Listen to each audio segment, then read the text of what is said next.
Hello friends, good morning. இப்போ வந்து இன்றைக்கி லைனிங் ப்ளவுஸ் எப்படி கட் பண்ணுறதுன்னு காட்ட போகிறேன். லைனிங் ப்ளவுஸ்னால் லைனிங்கை வந்து நம்ம ஃபஸ்ட்டு போட்டுருந்தோம் பார்த்தீங்களா, சாதா ப்ளவுஸ் ஒன்று கட் பண்ணுற மாதிரி அதே அளவில் லைனிங்கை மட்டும் ஃபஸ்ட்டு கட் பண்ணி எடுத்துக்கணும். பாருங்கள், நான் கட் பண்ணி எடுத்துட்டேன். இது வந்து மெயின் பீஸு. சாதா ப்ளவுஸ் கட் பண்ணுற மாதிரியே லைனிங்கெல்லாம் நம்மளுக்கு தேவையான மாதிரி அளவு வச்சு கரெக்டாக கட் பண்ணிக்கணும். ஃப்ரெண்டு இது பாருங்கள், ஃப்ரெண்டு இது பேக் சைடு, இது கை, இப்படி கட் பண்ணி எடுத்துட்டு இப்போ நம்ம போட போகிறோம். பாருங்கள், இது வந்து பின்னாடி அளவு, இது இப்படி வச்சுருங்க. இங்கே பார்டர் இருக்குனால கை வந்து இதில் வச்சு இந்த பார்டருக்கு வச்சு கையை எடுத்துக்கலாம். நம்ம இதோட எடுத்துட்டோமா இது அப்படியே வந்துடும். நீங்கள் எதுவுமே பண்ண வேண்டாம். வெட்டின லைனிங்கை பீஸை வந்து வச்சு கரெக்ட் வச்சுட்டு கொஞ்சம் இல்லை ஒரு ஆஃப் இன்ச்சு எக்ஸ்ட்ரா வச்சு வெட்டிக்கிங்க. இதுதான் வந்து நம்ம லைனிங் வந்து இப்படி தான் கட் பண்ணணும். இப்படி அரை இன்ச்சு எக்ஸ்ட்ரா வச்சு ஸ்ட்ரைட்டாக இது கட் பண்ணி எடுத்துருங்க. நான் தைக்கும் போது அப்புறம் மீதி வந்து உங்களுக்கு காமிக்கிறேன். இப்படி வெட்டி எடுத்துட்டுமா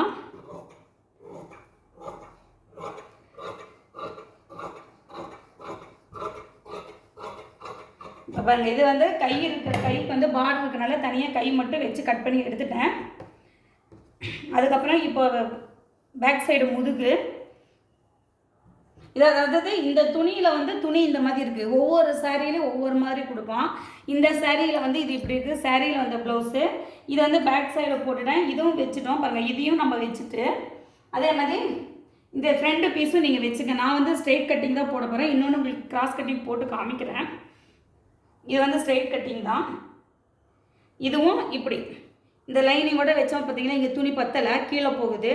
அதனால் வந்து கொஞ்சம் தள்ளி இப்போ அதுக்கு தகுந்த மாதிரி இங்கே வந்து கீழே வந்து நம்மளுக்கு பீஸெல்லாம் எதுவும் அடிப்படாத அளவுக்கு துணி இருக்கு இல்லையா, அதனால் அடிப்படாத அளவுக்கு நம்ம இப்படி வச்சு எடுத்துக்கலாம்.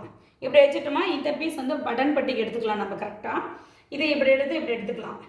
இப்படி எடுத்தாலும் நம்ம என்ன பண்ணணும்னா எல்லாமே ஆஃப் இன்ச்சு இந்த லாஸ்ட்டில் மட்டும்தான் நீங்கள் கரெக்டாக வச்சுக்கணும். இந்த இடம் வந்து நீங்கள் கரெக்டாக வச்சுட்டு மேலேருந்து இந்த சைடு ஃபுல்லாகவே ஆஃப் இன்ச்சு வச்சுக்கோங்க.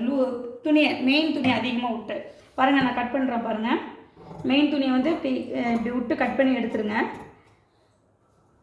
இவ்வளோ அதிகமாக இருந்தால் போதும். அதே மாதிரி சைட்லேயும் பாருங்களேன், சைட்லேயும் இதே மாதிரி இவ்வளோ துணி விட்டு கட் பண்ணிக்கிங்க. இப்போ அதே மாதிரி இந்த ஆம்பு எடுக்கும் போதும் இப்போ நம்ம உங்களுக்கு வச்சு காமிச்சிட்டேன். இப்போ நான் திருப்புறேன். சேம் அதே அளவு எல்லா பக்கமுமே இவ்வளோ விட்டு எடுத்துருங்க. இது எதுக்கு இப்படி எதுக்கு கேப் விட்டு வெட்டுறோங்கிறத வந்து நான் துணி தைக்கும் போது காமிக்கிறேன் உங்களுக்கு. சரிங்களா? இப்படி பாருங்கள், இவ்வளோ துணி எல்லாமே கேப் சைடில் வந்து மேலே சைடில் எல்லாமே துணி விட்டு வெட்டியிருக்கேன். லைனிங் வந்து கரெக்டான அளவில் வெட்டிக்கணும். நம்ம எப்படி சாதா ஜாக்கெட் வெட்டணுமோ அதே மெத்தடில் லைனிங்கை வெட்டிக்கணும். அதுக்கப்புறம் இப்படி வெட்டிட்டு இப்போ வந்து இந்த ஃப்ரண்ட் பீஸ் இருக்குல்ல பாருங்கள், இப்போ அதில் வந்து உங்களுக்கு வச்சு காமிச்சேன். இப்போ வந்து நான் இதை இப்போ போடுறேன். இப்போ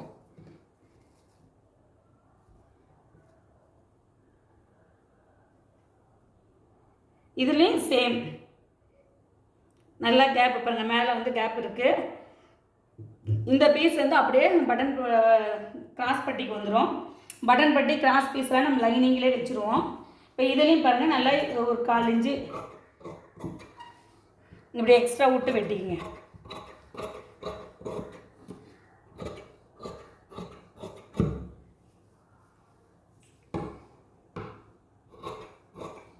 எல்லா பக்கமே துணி விடணும்.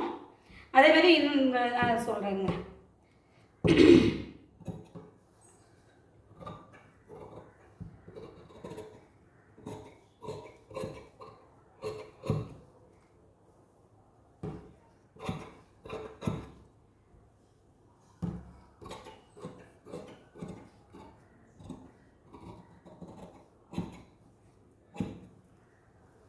இப்படி எல்லாம் கரெக்டாக வெட்டி எடுத்துட்டு ஃப்ரண்டில் மட்டும் நெக்கு வெட்டிட்டோம். சரிங்களா? பேக் சைடில் வந்து நெக்கு வெட்டக்கூடாது. நான் வெட்டல பாருங்கள், வரைஞ்சி மட்டும்தான் வச்சுருக்கேன். லைனிங்கில் வந்து எப்போவுமே நெக்கு வெட்டாதீங்க. நெக்கு வெட்டாமல் நீங்கள் அதை மார்க் பண்ணி தைச்சிட்டிங்களா உங்களுக்கு நெக்கு வந்து அகண்டும் போகாது, குறுகியும் வராது. நிறைய இடத்துல வந்து எல்லாத்துக்குமே என்ன ஆகுதுன்னா லைனிங் தைக்கும் போது கழுத்து வந்து பெருசு பண்ணிடுறாங்க. உங்களுக்கு அந்த மாதிரி எந்த ப்ராப்ளமும் வராமல் இருக்கிறதுக்காக தான் ஜாக்கெட்டில் வந்து ஜாக்கெட்டாக இருந்தாலும் சரி, சுடிதாராக இருந்தாலும் சரி, நெக்கு மட்டும் லைனிங் வச்சு தைக்கும் போது நீங்கள் நெக்கு வெட்டக்கூடாது. அதனால் நானும் வெட்டலை. இது எப்படி தைக்கணும் எப்படி வைக்கணுங்கிறத வந்து நான் ஸ்டிச் பண்ணும்போது உங்கள்கிட்ட காமிக்கிறேன். ஹலோ ஃப்ரெண்ட்ஸ், உங்களுக்கு பிடிச்சிருந்தா லைக் பண்ணுங்கள், ஷேர் பண்ணுங்கள், சப்ஸ்கிரைப் பண்ணுங்கள். நெக்ஸ்ட் வீடியோ வந்து உங்களுக்கு ஸ்டிச் பண்ணி நாளைக்கு நான் போடுறேன். இதில் வந்து பிட்டாக உங்களுக்கு ஜாயின் பண்ணி தைச்சி காமிக்கிறேன் ஒவ்வொரு பார்ட்டாக. இது வந்து இதுதான் மெயின். இப்போ லைனிங் வச்சு கட் பண்ணுறது இதுதான். லைனிங் வந்து சாதா ப்ளவுஸில் நம்ம வெட்டிக்கணும். சாதா ப்ளவுஸ் எந்த அளவில் வைக்கணுமோ அந்த அளவு கரெக்டான அளவு லைனிங் வெட்டிக்கணும். மெயின் பீஸை மட்டும் கொஞ்சம் எக்ஸ்ட்ரா துணி வச்சு வெட்டணும். எதுக்கு வைக்கிறோம் அப்படின்னா, தைச்சிக்கும் போது கொஞ்சம் லூஸ் இல்லாமல், லைனிங் லூஸ் வரும். நிறைய ப்ளவுஸ் வந்து லூஸ் இருக்குன்னு நீங்கள் கவனிச்சிருப்பீங்க. அந்த மாதிரி லூஸ் இல்லாமல் வர்றதுக்காக தான் மெயின் பீஸ் வந்து அதிகமாக கட் பண்ணுறோம். தைக்கும் போது நீட்டாக தைச்சிட்டுமே அந்த லூஸ் வராது. அதுக்காக தான். Okay friends, thank you.